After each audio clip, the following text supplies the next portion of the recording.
جی خواتین و حضرات، welcome back after the break. ہمارا پروگرام چل رہا ہے جواں تم چلے ہو کہاں. اور آج کا ہمارا ٹاپک جی بڑا مزیدار قسم کا ہے. آج ہم بات کر رہے ہیں جنت کے حصول کے بارے میں. اور ابھی بریک میں جانے سے پہلے ہم بات کر رہے تھے کہ جنت کے اندر کیا کیا امیزنگ چیزیں ہیں، کیا کیا زبردست نظارے ہیں جو اللہ تعالیٰ نے ہم سب کے لیے سنبھال کر رکھے ہوئے ہیں اپنے نیک بندوں کے لیے. نبی کریم صلی اللہ علیہ وسلم کی حدیث ہے صحیح مسلم کی، جہاں پہ آپ نے فرمایا کہ جنت کو نہ کسی آنکھ نے کبھی دیکھا، نہ کان نے کبھی سنا، نہ دل نے کبھی تصور بھی کیا. تو جو چیزیں بھی آج ہم بیان کر رہے ہیں یہ ایسی چیزیں ہیں جو آپ کو صرف ایک ہلکا سا جو کہتے ہیں نا ٹریلر دینے کے لیے، صرف بتانے کے لیے کہ اصل چیز ہے کیا. اللہ سبحانہ تعالیٰ قرآن مجید میں کئی دفعہ یہ بات ارشاد فرماتے ہیں کہ جنات تجری من تحت الانہار خالدین فیہا. اب یہ ان کو باغات ملیں گے جن کے نیچے نہریں بہتی ہوں گی. اچھا، پہلے کہا گیا جنات، جنہ نہیں کہا، جنہ مطلب ایک باغ، جنات کا مطلب بے شمار باغات ملیں گے. ایک باغ جو ہے اس کا یعنی طول و عرض اگر دیکھا جائے تو اتنا زیادہ ہے کہ پوری پوری دنیایں اس میں سما جائیں. تو آپ کو بہت سارے باغات مل رہے ہیں، اتنے اتنے بڑے باغات ہیں جن کے اندر درخت ایسے ہیں جن کو ایک شاخ سے دوسری شاخ تک جانے کے لیے ہزاروں سال کا سفر لگ جاتا ہے.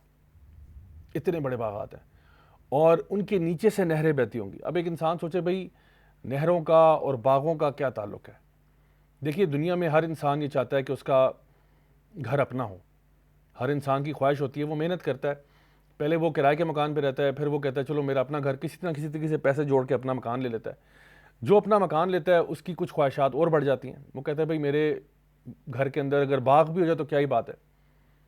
جس کے گھر میں باغ بھی آ جاتا ہے وہ سوچتا ہے کہ بھئی باغ کے اندر اگر کوئی پانی کا سلسلہ بھی شروع ہو جائے، کوئی سوئمنگ پول بنا لیں، کوئی ایسی جگہ بنا لیں جہاں پہ کوئی واٹر فاؤنٹن ہو جہاں پانی بہتا ہو. بلکہ میں آپ کو بتاؤں کہ دنیا میں بڑے بڑے 5 اسٹار ہوٹلز جو ہیں ان میں بھی اگر آپ دیکھیں کہ اندر جاتی اکثر میں کیا ہوتا ہے کہ انہوں نے اپنے وہاں پہ ایک پانی کا کوئی سسٹم ایسا رکھا ہوتا ہے جہاں پہ نہ صرف آپ کو پانی گرتا ہوا نظر آ رہا ہوتا ہے بلکہ اس کی آواز بھی آ رہی ہوتی ہے. کیونکہ سائیکالوجسٹ یہ کہتے ہیں کہ اس کا بڑا اچھا اثر پڑتا ہے آپ کی سینسز کے اوپر. تو اللہ سبحانہ تعالیٰ جو کہ ہمارا خالق و مالک ہے وہ بہتر جانتا ہے کہ کیا چیزیں ایسی ہیں جو کہ انسان کو ریلیکس کرنے والی ہیں، جو انسان کو محظوظ کرتی ہیں، جس پہ انسان اپنے آپ کو خوشی محسوس کرتا ہے. تو اس کے علاوہ یہ کہ وہ سب کچھ اللہ تعالیٰ عطا فرما رہا ہے جو کہ انسان چاہتا ہے. بلکہ قیامت کے دن تو معاملہ ایسا ہوگا کہ جب لوگ جنت میں داخل ہوں گے اللہ تعالیٰ ان کو سب کچھ عطا فرمائے گا جو وہ چاہتے ہوں گے. پھر اللہ تعالیٰ پوچھے گا اچھا اور کیا چاہتے ہو، بتاؤ اور کیا چاہتے ہو. تو لوگ کہیں گے کہ یا اللہ، کیا تو نے ہمیں وہ سب کچھ عطا نہیں فرما دیا جو ہم چاہتے تھے اور اس سے بھی زیادہ.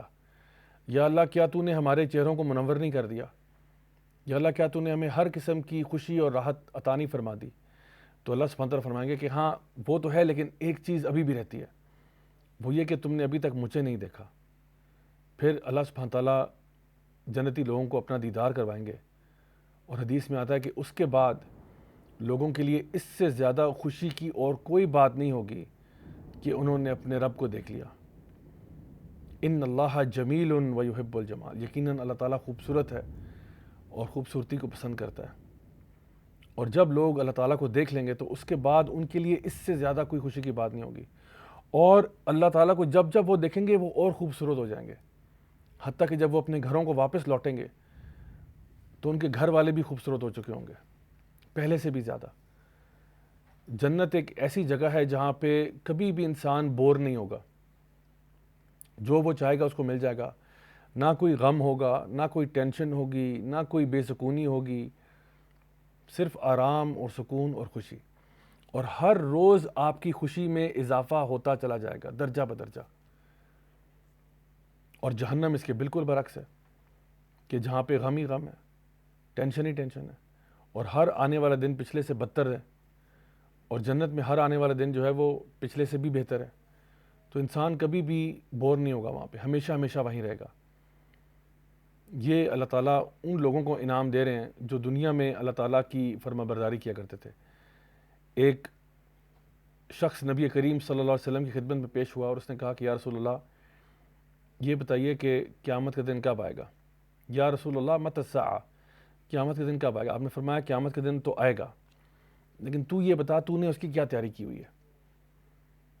خواتین حضرات، یہی سوال میں اپنے سے بھی پوچھتا ہوں اور آپ سے بھی پوچھتا ہوں کہ قیامت کا دن تو آنا ہی آنا ہے، لیکن میں نے اور آپ نے اس دن کی کیا تیاری کی ہے. اللہ سبحانہ تعالیٰ قرآن مجید میں سورہ النازعات میں ارشاد فرماتے ہیں، یعنی ان لوگوں کے بارے میں جو کہ جنت میں داخل ہوں گے ان کا کیا معاملہ ہوگا۔ فرمایا وجوہ یومئذ ناعمہ، کچھ چہرے اس دن چمکتے دمکتے ہوں گے، لسعیہا راضیہ، وہ اپنی سعی سے خوش ہوں گے، یعنی وہ خوش ہوں گے اس بات سے کہ میں نے دنیا میں محنت کی، جب مجھے کسی درس قرآن کے لیے بلایا گیا تو میں چلا گیا، جب مجھے کہا گیا کہ نماز پڑھ لو میں نے پڑھ لی، جب مجھے کہا کہ اللہ کی راہ میں خرچ کر لو میں نے کر لیا، لسعیہا راضیہ، وہ اپنی سعی سے جو دنیا میں بھاگ دوڑ انہوں نے کی اس سعی سے وہ خوش ہیں، اس سے راضی ہو چکے ہیں۔ کیونکہ کچھ ایسے لوگ بھی ہوں گے جو اپنی کوششوں سے خوش نہیں ہوں گے، وہ سوچیں گے کاش ہم نے ایسا نہ کیا ہوتا جو ہم نے دنیا میں کیا، کاش ہم نے کوئی اور راستہ اختیار کر لیا ہوتا خیر تک پہنچنے کا، حق تک پہنچنے کا، نیکی تک پہنچنے کا، لیکن ہم نے کیا کیا، ہم نے اپنے ٹائم کو برباد کیا، ہم نے سارے وہ کام کیے جو کہ اللہ تعالیٰ کی نافرمانی میں آتے تھے، اور ہم نے اصل میں اپنے ٹائم کو صحیح طریقے سے استعمال نہیں کیا۔ اللہ سبحانہ تعالیٰ فرماتے ہیں قرآن مجید میں کہ یہ وہ لوگ ہیں جو دنیا میں محنت کرنے والے لوگ تھے، فی جنت عالیہ، یہ ایک اونچی جنت میں ہوں گے، یعنی سبحان اللہ، اللہ تعالیٰ ذکر کر رہا ہے کہ ان کی جنت جو ہے وہ ایک اونچے مقام پر ہوگی۔ اور یہ بھی انسان کی اگر نفسیات کو دیکھا جائے تو انسان اونچے مقام پر رہنا پسند کرتا ہے، اونچے مقام پر جب اس کو سب کچھ نظر آ رہا ہو، اسی لیے لوگ ہل سٹیشنز کی طرف دوڑتے ہیں، اسی لیے جن جگہوں پہ بڑی بڑی اپارٹمنٹ بلڈنگز ہوتی ہیں جہاں بڑے بڑے عمارتیں بنائی جاتی ہیں، اس کی جو سب سے ٹاپ فلور ہوتا ہے، اس کا جو پینٹ ہاؤس سویٹ ہوتا ہے وہ سب سے ایکسپینسو ہوتا ہے، جو سب سے ٹاپ فلور کے اوپر جو کمرہ ہوتا ہے عمومی طور پر وہ سب سے زیادہ مہنگا ہوتا ہے، کیونکہ اس میں آپ کو پورا شہر نظر آ رہا ہوتا ہے۔ اور کسی بھی ہل اسٹیشن پہ جب آپ جاتے ہیں، آپ کسی پہاڑ کی چوٹی پہ چلے جاتے ہیں جہاں پہ کوئی ہوٹل بنا ہوا ہے یا کوئی ریسٹ ہاؤس بنا ہوا ہے، وہاں پہ جانے کے پیسے لوگ زیادہ کیوں لیتے ہیں؟ کیونکہ آپ کو ساری ویلی کا منظر نظر آ رہا ہوتا ہے، پوری وادی آپ کو نظر آ رہی ہوتی ہے، اور وہ منظر نظارہ ہی اتنا دلکش ہوتا ہے کہ لوگ وہاں جانا پسند کرتے ہیں۔ اللہ سبحانہ تعالیٰ فرماتے ہیں فی جنت عالیہ، ان کو جنت ملے گی کیسی؟ جو کہ بہت اونچی ہوگی۔ اور پھر فرمایا لا تسمع فیہا لاغیہ، اور اس جگہ پر وہ کوئی ایسی لغو بات نہیں سنیں گے۔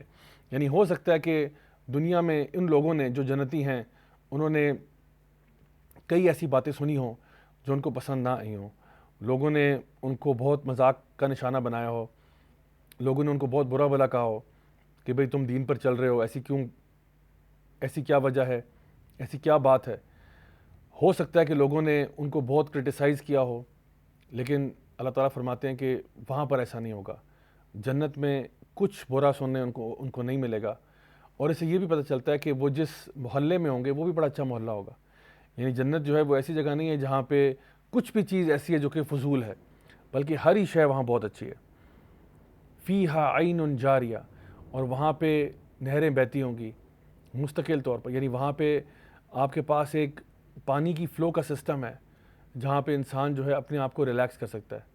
فیہا عین جاریہ فیہا سرر مرفوعہ، اور وہاں پہ ہر جگہ تکیے اس کے لیے موجود ہیں، بستر بچھے ہوئے ہیں، جہاں پہ بھی وہ چاہے وہ ریسٹ کر سکتا ہے، آرام کر سکتا ہے، کوئی بھی جگہ ایسی نہیں ہے جہاں پہ آرام کرنا پاسبل نہیں ہے، یعنی ہر چیز ایسی ہے جو اس کے آرام اور آسائش کے لیے ڈیزائنڈ ہے۔ اور ڈیزائن کرنے والی ذات کون ہے؟ یعنی المصور جو ہے وہ اللہ سبحانہ تعالیٰ کی ذات ہے۔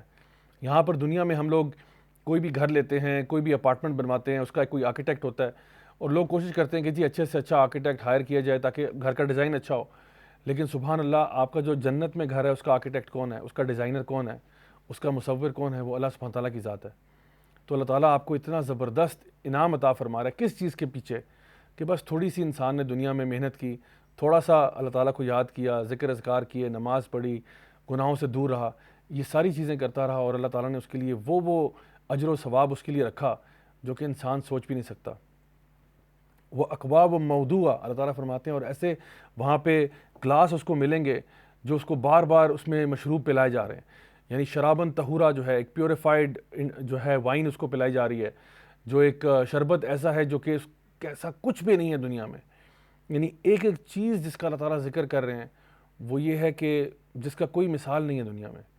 یعنی یہ ساری چیزیں ایک لگزوریس لائف سٹائل ہے جو اللہ تعالیٰ کو دکھا رہے ہیں کہ دنیا میں شاید تو نے بہت مشکلیں صحیح ہوں، دنیا میں ہو سکتا ہے کہ تجھے ڈیفیکلٹیز آئی ہوں دین پر چلنا، جیسا کہ نبی کریم صلی اللہ علیہ وسلم کی حدیث میں بھی آتا ہے کہ ایک وقت ایسا آئے گا جب دین پر چلنا اتنا مشکل ہوگا جیسا کہ جلتے کوئلوں کو اپنے ہاتھ میں پکڑ لینا۔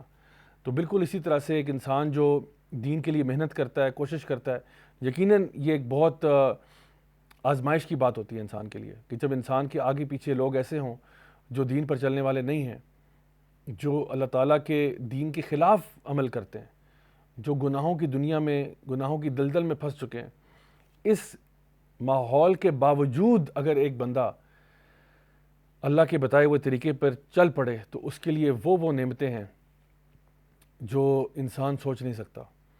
اللہ سبحانہ تعالیٰ نے قرآن مجید میں بے شمار ایسی آیات ہیں جہاں پہ ان نعمتوں کا تذکرہ کیا، لیکن یقین جانیے یہ بالکل ایک چھوٹا سا آپ کو بتایا جا رہا ہے کہ تاکہ آپ کو تسلی مل جائے کہ اللہ تعالیٰ نے آپ کی مرضی کی ہر شے وہاں رکھی ہے۔ اور پھر یہ بات تو سب سے بڑی ہے کہ جب انسان وہاں پر جائے اور اپنے پیارے رب کو دیکھ لے تو اس سے بڑی ایک مومن کے لیے کیا بات ہو سکتی ہے۔ خواتین و حضرات، ہمارے لیے اصل کام جو کرنے والا ہے وہ یہ ہے کہ جنت جو کہ جس کا کوئی مقابلہ کسی شے سے نہیں کیا جا سکتا، وہ انعام جس جیسا کوئی اور انعام نہیں ہے، اس کے لیے محنت کریں، اس کے لیے کوشش کریں، کیونکہ یقین جانیں جب قیامت کا دن آ جائے گا اور جب نامہ اعمال پکڑا دیے جائیں گے، اس کے بعد اگر کوئی شخص کہتا ہے کہ جی مجھے دوسرا چانس دے، میں نے واپس جانا ہے، تو دوسرا چانس نہیں ہے، آپ کے پاس چانس یہی ہے، یہی وقت ہے، یہی ٹائم ہے، یہی دنیا ہے، جو کرنا ہے وہ آج کرنا ہے، کل پرسوں کی بات نہیں ہے، آج ہی ہم لوگوں نے فیصلہ کرنا ہے کہ ہم اچھے اور نیک مسلمان بننا چاہتے ہیں تاکہ ہمارا رب ہم سے راضی ہو جائے اور ہمیں بھی جنت الفردوس میں اعلیٰ مقام نصیب فرمائے۔ میں امید کرتا ہوں کہ آج کے پروگرام سے آپ کو فائدہ ہوا ہوگا۔ اگلے پروگرام تک کے لیے اجازت دیجیے گا۔ والسلام علیکم ورحمۃ اللہ وبرکاتہ۔